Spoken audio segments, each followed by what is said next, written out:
नमस्कार दर्शक बंधु आज अक्टोबर 6 तारिख रविवार आज सकाल गुरुत्वपूर्ण खबर उपर नजर पकाइबा ता पूर्व जदि भिडियोटी को नुआ कर देखुंती तेज आम चैनल को एवं सब्सक्राइब करी पाखे आसुवा बेल आइकन को क्लिक करूँ जहाद्वारा आप सर्वप्रथमे लेटेस्ट न्यूज जानीपर। बार रे बंगोपसागर सृष्टि हेब लघुचाप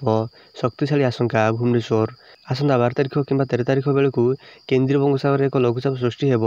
परवर्ती समय यहाँ अधिक शक्तिशाली हेब केते घनीभूत हेब और केउ आड़ को गति कर ताहा स्पष्ट होई नहीं हेले लघुचाप सृष्टि होई घनीभूत हेबार 34 रु 67% मध्यम संभावना थिबा नै भारतीय पाणीपाग विभाग आकलन करिछि। केबे भी मिलिबनी एमानंकु सुभद्रा टंका 3 दिन पर एसबु खाता को जीवनी सुभद्रा टंका आवेदन कले फायदा नहीं। सुभद्रा योजनार शुभारंभ पर 25 लाख ऊर्ध्व महिला आकाउंट को जाई सारी टंका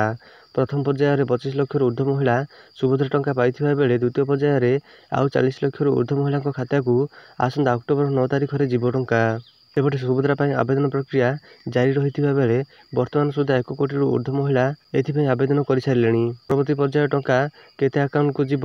सेने हिताधिकारी द्वंद्व थिले आउ समस्त द्वंद्व दूर करते उपमुख्यमंत्री प्रभाती परिडा जो आकाउंट को प्रथम किस्ती टंका जाए नहीं से आसंता अक्टोबर 9 तारिख अर्थात दुर्गा पूजा टंका पाइबे। मुख्यमंत्री मोहन माझी निजे स्वतंत्र कार्यक्रम जरिया बांटे टंका जो आकाउंट को टंका जाए नहीं से व्यस्त न होगापाई पूर्वर कहते उपमुख्यमंत्री प्रभाती परिडा समस्त आकाउंट को पर्यायक्रमे जीव टंका एथिपाई आदौ व्यस्त न होगा उपमुख्यमंत्री प्रभाती परिडा परामर्श देते। यही लेटेस्ट न्यूज जानापी आम चैनल को इवें सब्सक्राइब करी पाखे आसुवा बेल आइकन को क्लिक करूँ जहाद्वारा आप सर्वप्रथमे लेटेस्ट न्यूज जानीपर।